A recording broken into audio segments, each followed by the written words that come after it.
Bentrovati amici, oggi a regalarci la loro esperienza, la loro storia di vita sono due ragazze giovanissime, si chiamano Gabriella Grasso e Giulia Clemente, alla quale diamo il benvenuto, ma io innanzitutto non posso non presentarvi e dare il benvenuto a Don Salvo Bucolo che ci accompagna da ormai tanti mesi in questo percorso alla scoperta di storie di vita e di testimonianze, tutte veramente molto belle, che arricchiscono non solo noi che le ascoltiamo, ma immagino anche voi che ci seguite da casa. Il titolo di questa trasmissione è veramente allettante, almeno io lo credo, perché le due ragazze che adesso ascolteremo ci hanno suggerito "Abbiamo visto l'amore vincere", e io già solo per questo titolo vi reputo fortunate, perché ci racconteranno come hanno toccato con mano che l'amore vince e vince sempre. Ma intanto iniziamo con un video che ci introduce in questa nostra discussione. A tra poco. L'importante fosse solo stare. Corriamo sempre tra scuola, lavoro e sogni. Ma quando ci fermiamo, riusciamo davvero a vedere l'altro?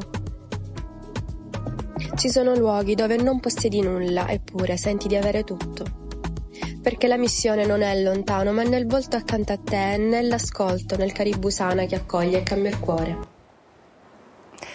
Eccoci, questo video come dire, sta facendo da viatico a quello che noi adesso racconteremo. Intanto scopriamo un po' chi sono le nostre ospiti. Gabriella Grasso è iscritta in pedagogia, studia pedagogia già da diversi anni, ti sei anche specializzata, ma stai continuando ad approfondire i tuoi studi. Mentre Giulia Clemente è iscritta in chimica e tecnologie farmaceutiche all'Università di Catania. Complimenti. Allora, com'è che avete visto l'amore vincere? Beh, ecco, già partire così è una bella domanda. Abbiamo visto l'amore vincere ogni giorno nelle persone che abbiamo incontrato, nei loro volti, nei loro sguardi, ogni giorno abbiamo visto questo amore vincere. Alt, ti devo interrompere perché dobbiamo dire che sono due missionarie, sono state in missione dove? In Tanzania. Eccolo, perché dice tutti i giorni abbiamo visto l'amore vincere nelle nostre... Dobbiamo capire dove, quindi in Tanzania. Com'è che siete finite in Tanzania? Gabriella mi ha coinvolto in questo viaggio, diciamo, in questa follia, in questa magica follia. Noi facciamo parte di Missio Giovani, che è una realtà giovanile, una realtà missionaria che si occupa appunto di fare animazione missionaria nel locale. Diciamo, si è presentata questa esperienza e siamo partite, abbiamo detto il nostro sì. Siamo state appunto in Tanzania, abbiamo visto realtà diverse, realtà di povertà, realtà diverse dalla nostra. Gabriella, perché? Qual è stata la molla che ti ha detto io devo andare in un altro posto? Beh, allora io era 7 anni già che custodivo questo desiderio, un po' grazie ai racconti dei missionari che ci hanno sempre dato tanto, e ogni anno non è mai stato l'anno giusto. Quindi quest'anno finalmente c'è stata questa chiamata, c'è stato questo sì, c'è stata questa occasione che abbiamo colto. Quest'anno giubilare proprio ho deciso di mettermi in cammino in maniera un po' diversa, ecco, non era un viaggio Era la curiosità, solito. era il desiderio di conoscere persone e luoghi diversi? Sì, ed era anche quel desiderio di rompere un po' le barriere, ecco, togliere quel pregiudizio, guardare anche con occhi diversi quello che c'è intorno a me. Ed effettivamente così è stato, in maniera che proprio non mi aspettavo. Ogni giorno è stato uno stravolgimento, ogni giorno era qualcosa che non potevamo proprio aspettarci. Quindi siete partite, avete fatto diverse tappe, dove siete state poi più a lungo? Siamo state inizialmente a Mapogoro e Kitenewa e poi a Migoli. Abbiamo passato la maggior parte del tempo a Migoli. Appena siete arrivate, cosa è successo? Siamo arrivate in aeroporto, il nostro, diciamo, caribusana è stato dal poliziotto che ci ha controllato i passaporti La prima cosa, abbiamo perso le valigie, non sono arrivate a Dar es Salaam. Prima disavventura. Esatto, prima disavventura, le mie 2 valigie non sono arrivate. E lì mi sono resa conto effettivamente di quello che significava per me essenziale. Non era la maglietta. Perché tu avevi messo in valigia ovviamente tutto quello che pensavi fosse utile, Esatto. no? Quindi tanta roba, immagino, perché Esatto. dovevi stare un bel periodo piuttosto lungo lì, quindi immagino ti sei portata un bel po' di roba. Sì, e ho invece scoperto- hai perso tutto, quindi che succede? Ho scoperto che l'essenziale non era la maglietta, non era il pantalone, ma poi era stare con quella gente, esserci per loro. E poi è stato l'obiettivo del viaggio, lo scopo del viaggio. Gabriella, perché? Che persone avete incontrato?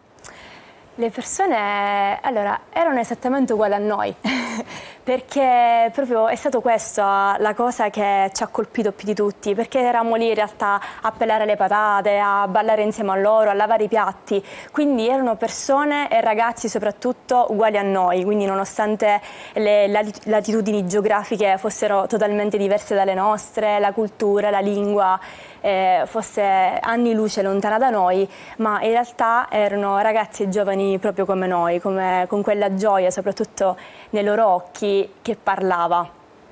Vi hanno accolto con gioia? L'accoglienza Qual è il termine? in Africa. Perché noi, poco fa Giulia ha usato un termine che chiaramente i nostri telespettatori non hanno compreso, dice il nostro Caribusana. Esatto. È stato, cosa significa? Caribù significa caribù. benvenuto. Caribù sana intende molto tanto, quindi un grande benvenuto che ci donavano ogni giorno, ogni volta che quando ci vedevano passare Caribù sana in continuazione. Qualsiasi gesto, qualsiasi momento era un momento per accogliere in maniera non solo fisica, non solo con oggetti come l'accoglienza quando arrivi a casa di qualcuno, ma anche con un sorriso, con l'accoglienza, proprio con l'esserci.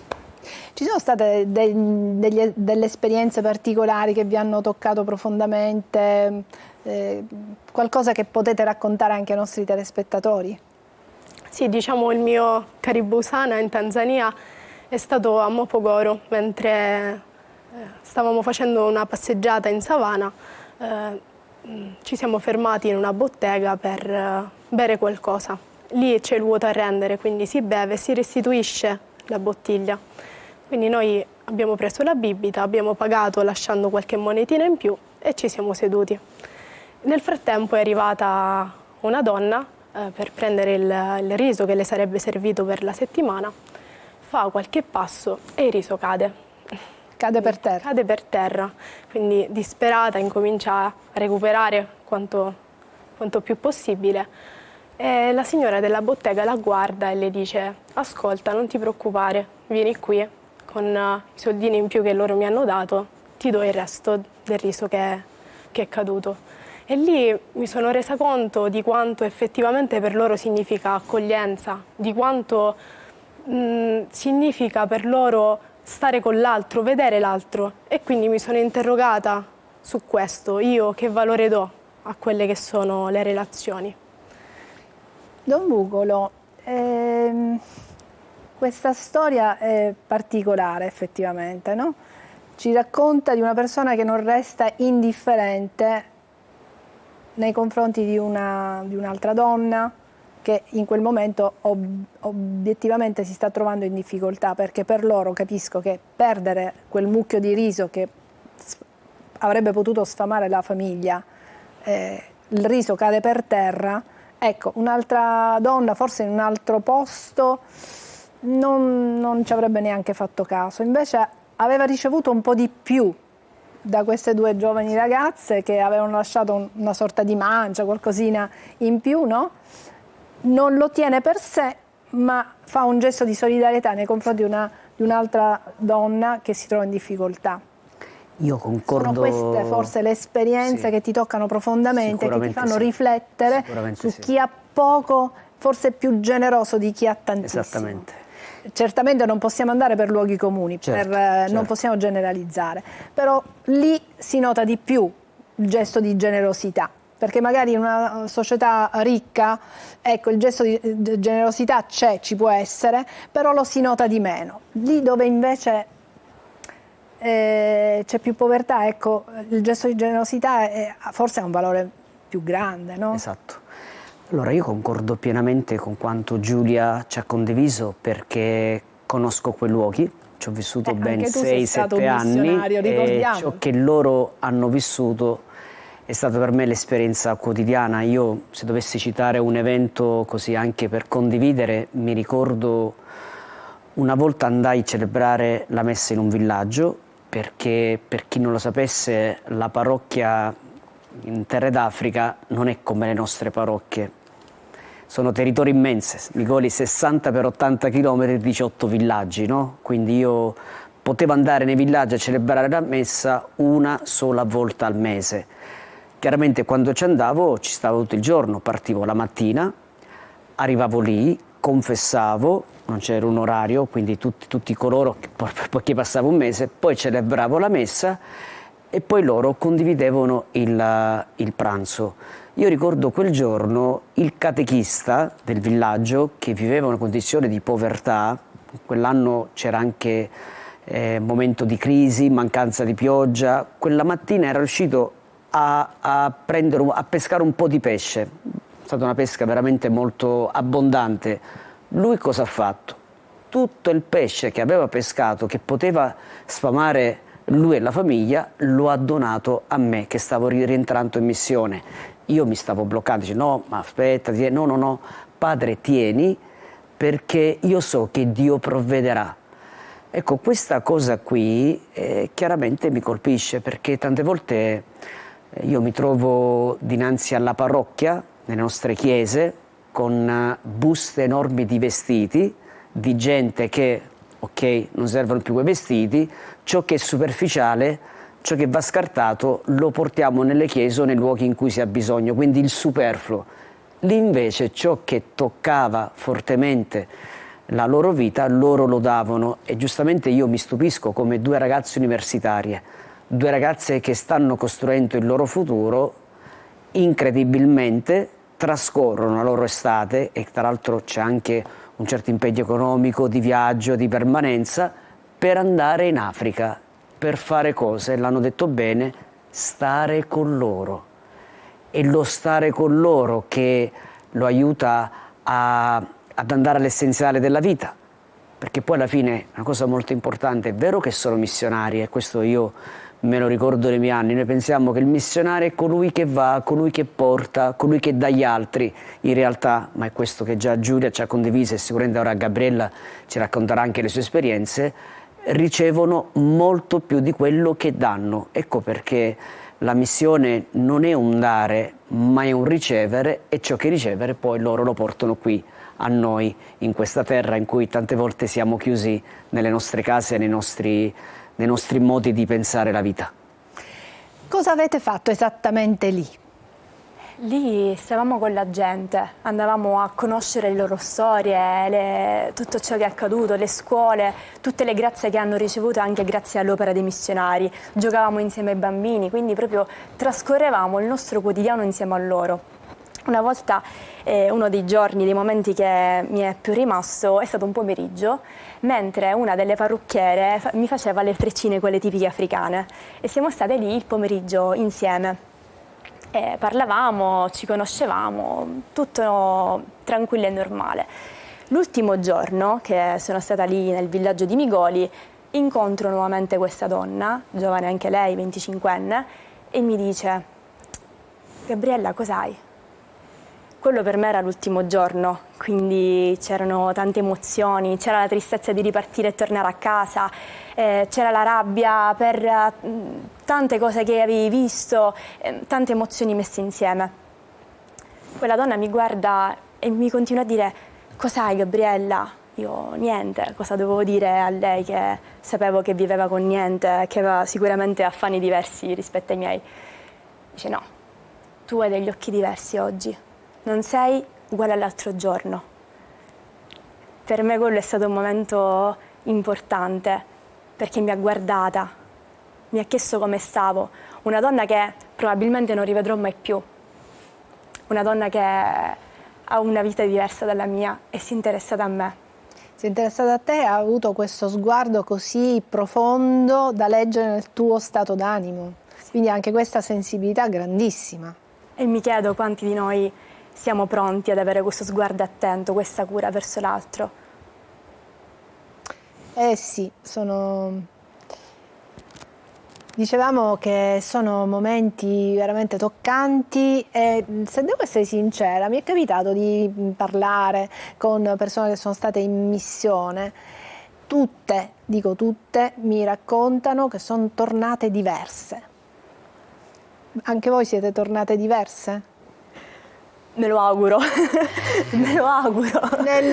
Perché probabilmente entrare a contatto con certe realtà, vedere queste persone che vivono con poco ma che sono felici, che ti ringraziano per tutto, ecco, tutto questo non si dimentica facilmente. Un sacerdote di Catania, padre Salemi, era molto vicino a queste, e mi raccontava: Adelaida, guarda che se tu regali anche una maglietta bucata, loro sono felici. E quando dice io torno qui e vedo i nostri bambini fare dei capricci, dice io, se devo essere sincero, dice un po' mi innervosisco perché si ricorda di quei bambini felici senza niente, che giocano, che ti ringraziano per pochissimo, per quel po' che riesci a dare, a fare con loro. Allora, se dovessi dare un nome, lo chiamano il mal d'Africa.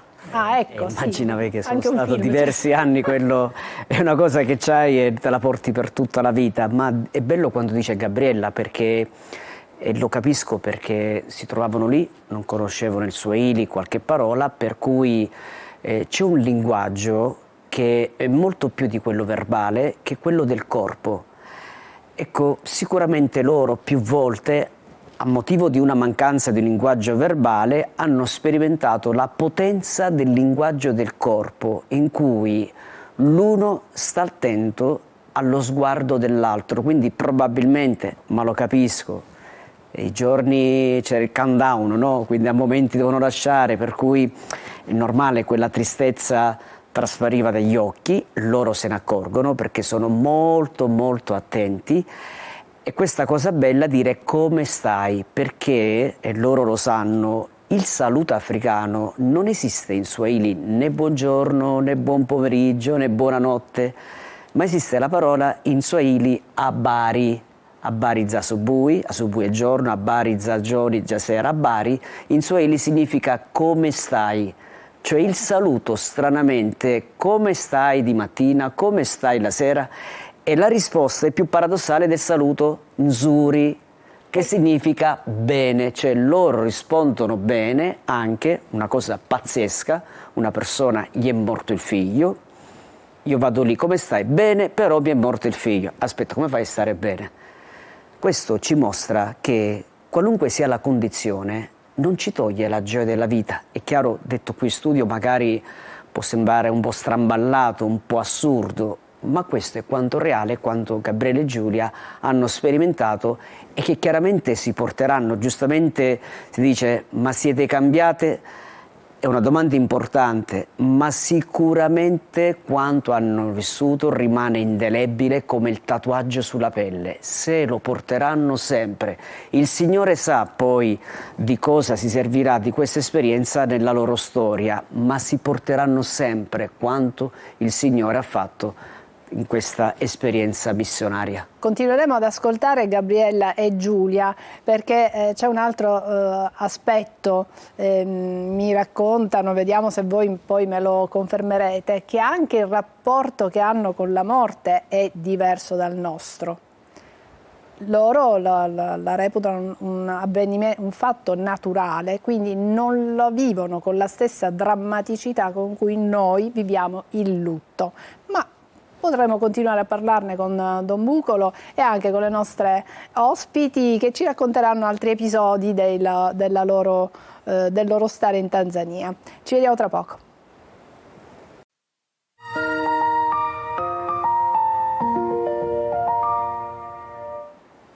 Ecco, ci stiamo ascoltando l'esperienza di Gabriella e Giulia, che si sono recate in Tanzania come missionarie, hanno avuto modo di sperimentare il modo di vivere di persone lontane da noi, che pensiamo diverse. In realtà non sono loro diverse, è la loro qualità di vita che è diversa. Hanno scoperto invece quanta umanità c'è in loro, la sensibilità che si trova in questi posti di missione. E io avevo accennato anche come non solo sorridono, perché Gabriella e Giulia ci hanno raccontato, queste persone sorridono sempre, ti danno sempre il benvenuto, sono gioiose, grate di tutto quello che tu puoi fare per loro, anche se è pochissimo, anche se è solo lo stare con loro, ascoltarle, regalare loro un po' di amicizia. Ma io avevo accennato anche al fatto che anche il loro modo di vivere la morte è diverso, diciamo, rispetto a noi. Don Salvo, tu sei stato in Tanzania, sì, sei stato in missione, quindi mi puoi dare un po'... Allora, brevemente ciò che posso dire, per loro la morte è sacrale perché loro hanno forte il culto degli antenati, cioè, detto in poche parole, mentre noi siamo una società più individualista, l'io, lì invece conta il noi. Questo noi non è solo un noi umano orizzontale tra noi, ma noi anche con gli antenati che sono passati nell'aldilà, che continua, tant'è vero che è cosa pazzesca, tante volte ho partecipato a un momento di funerale in cui poi facevano le danze. Dice, ma come fai a danzare durante un funerale? A indicare che gli antenati, i morti, continuano le relazioni. Quindi possiamo dire che questa è una sorta di preambolo per noi cristiani di quella vita che continua dopo. Ecco per cui la morte per loro diventa un insegnamento importante. Un momento che va vissuto e che non preclude tutto, non finisce tutto con la morte, ma continua la relazione, quindi, ecco, con coloro che sono morti. Quindi continuando la relazione non c'è questo assolutamente no, hanno il senso dell'aldilà più di noi. Gabriella, Giulia, tu raccontavi che hai perso la valigia, pensavi di aver perso delle cose importanti, poi invece ti sei resa conto di quello che veramente conta e di quello che è essenziale. Ma ci sono degli episodi che ti hanno fatto riflettere ancora di più su questo termine, essenziale? Sì, il 6 agosto arriviamo a Migoli. Il 7 apriamo i rubinetti e l'acqua non esce. Si era rotta la pompa che portava l'acqua al villaggio e quindi abbiamo dovuto prendere l'acqua dal pozzo che era a 10 metri dalla stanza. E lì, in una situazione, diciamo, di disagio, mi sono resa conto di quanto effettivamente ero fortunata, perché ce l'avevo a 10 metri di distanza, non dovevo percorrere chilometri. Come spesso a loro capita di fare, no? Esatto. Non avrei dovuto rischiare la vita per prendere l'acqua dal lago. Perché nel lago cosa c'è? Sono coccodrilli, ippopotami. Ah, quindi loro rischiano la vita pure ogni giorno, per prendere l'acqua ogni giorno. Bene. Mentre eravamo lì, proprio un ragazzo era morto perché mentre raccoglieva l'acqua un coccodrillo gli stacca il piede e muore dissanguato. Quindi proprio abbiamo capito che era una cosa all'ordine del giorno. Anche i bambini, abbiamo visto un bambino di 3 anni che stava raccogliendo quell'acqua, acqua fangosa, acqua gialla, e la stava bevendo, perché hanno questo. E quindi fortunata perché avevi l'acqua lì vicino. E poi? Quindi dovevamo lavarci con quella poca acqua tirata su grazie a un secchio e un catino. E effettivamente lì eravamo in 3 nella stanza e con un secchio siamo riuscite a lavarci bene tutte e 3. Quindi mi sono resa conto di quanto essenziale fosse quello e di quanta effettivamente acqua noi sprechiamo. E potreste dirmi, ma se io chiudo prima il rubinetto, se anziché di farmi una doccia di 1 ora la faccio di 20 minuti, a loro cosa cambia? Arriva più acqua? No, non cambierà niente a loro, ma a te sicuramente sì, perché imparerai ad ascoltare e a vedere l'altro con l'orecchio del cuore. Ascoltare l'altro con l'orecchio del cuore. E questa è la grande esperienza che si fa spesso in Africa, perché tante volte noi ascoltiamo sì, ma con la mente, ascoltiamo sì, ma secondo i nostri ragionamenti. Quindi alla fine non ascoltiamo, ma spesso siamo, possiamo dire, pilotati dai nostri pregiudizi. Ascoltare col cuore significa ascoltare veramente, mettersi nei panni dell'altro, sentire i palpiti del cuore dell'altro, immedesimarsi nell'altro. E questa è l'esperienza che si fa in Africa e che loro hanno fatto, soprattutto, e questo è bellissimo, con i bambini. Ecco, abbiamo visto delle foto. Non si vede un bambino senza sorriso. Gli mancano le scarpe, tutto pieno di polvere, con vestiti magari che noi scartiamo a priori, e loro ti donano un sorriso impressionante. Tra l'altro i giocattoli spesso li fanno loro con gli scarti delle bottiglie, con gli scarti a volte delle ciabatte, di elementi, loro li costruiscono. È anche una cosa, perché il calcio è famoso lì, il calcio è in tutto il mondo, loro riescono a farsi il pallone di calcio prendendo tante buste di plastica, legandole con la corda, e si creano questo pallone e giocano sulla sabbia, cioè con nulla si divertono. Questo è un ascoltare col cuore, questo è un mettersi nei panni l'uno dell'altro. Stiamo vedendo anche delle panche di scuola, ecco, stiamo vedendo proprio il pallone che loro riescono a realizzare con gli scarti delle bottiglie, insomma con la plastica, quindi sono anche molto creativi da questo punto di vista. Sicuramente queste sono esperienze che poi vi fanno vivere, come diceva Giulia, quando mi faccio già la doccia, già anche la doccia stessa io la vivo in maniera diversa pensando, quindi immagino che questo sentimento della essenzialità poi viene riportato nella nostra vita quotidiana. Ecco, la scuola, come vanno a scuola, riesci a rivalutare tante cose, per esempio la scuola stesso, lì si riesce a capire quello che è il valore della scuola. Quando dormivamo lì a Migoli, alloggiavamo lì, vedevamo le ragazze tornare a scuola alle 22, alle 23 di sera e non capivamo il perché. Poi abbiamo chiesto un po' al nostro responsabile e ci ha raccontato: lì la scuola è veramente importante, se vieni bocciato non c'è una seconda opportunità, quindi le ragazze stanno fino a notte tarda a studiare perché ogni anno hanno esami e devono superare quell'esame, perché soprattutto per le ragazze l'altra opzione spesso è la prostituzione. Quindi loro sanno che la scuola è quella possibilità, è quella carta che devono giocarsi al meglio. E poi la scuola, insomma, è un modo per stare fra ragazzi, per vivere da adolescenti, scherzare, giocare e non essere già la madre di qualche bambino. Quindi è una vera opportunità per loro e loro lo sanno.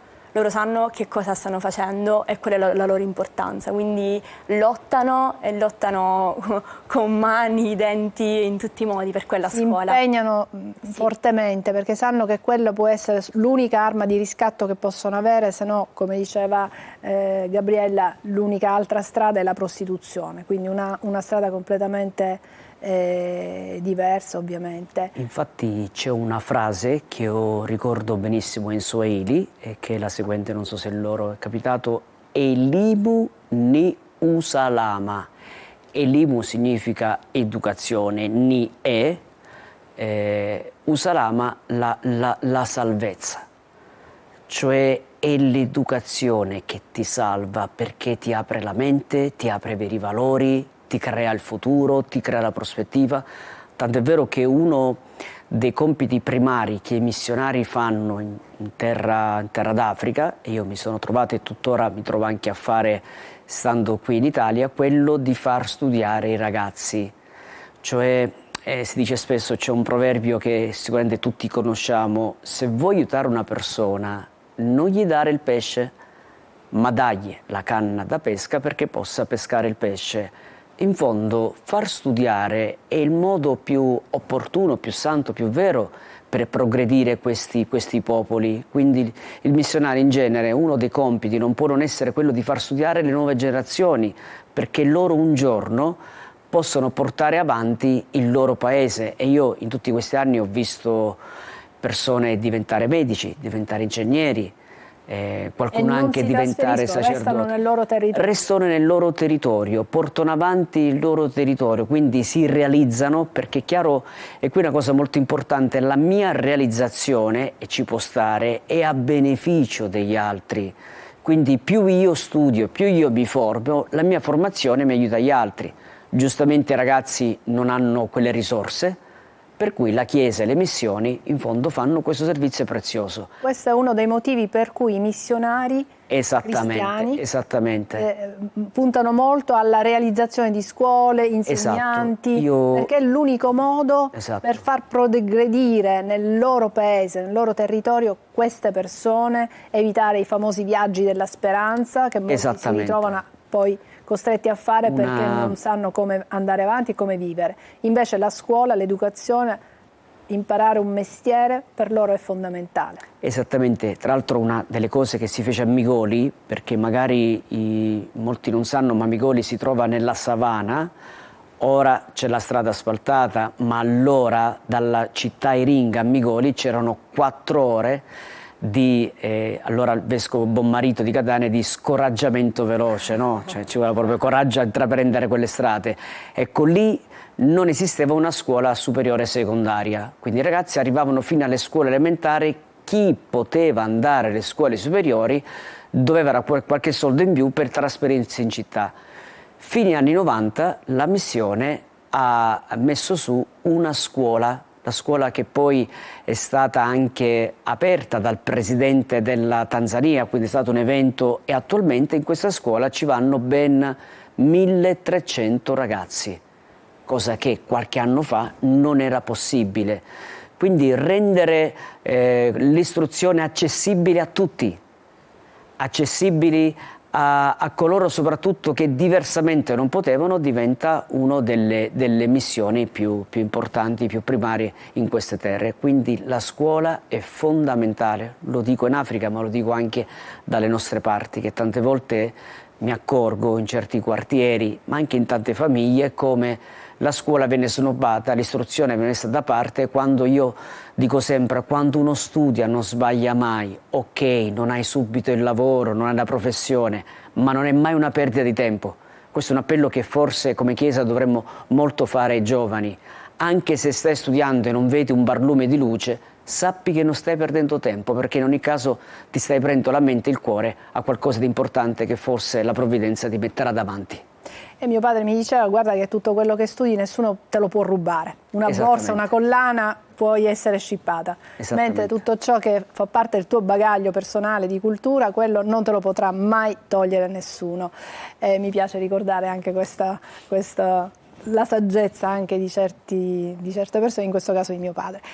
Allora, siete tornate diverse, con un sorriso sicuramente diverso, mi avete detto una frase, la giraffa, c'è un detto, lo vogliamo ricordare in chiusura? Sì, è un detto bantu, ecco, che è appunto: il cuore della giraffa è lontano dai suoi pensieri, si è innamorata ieri ma ancora non lo sa. E questo cosa significa per la vostra vita?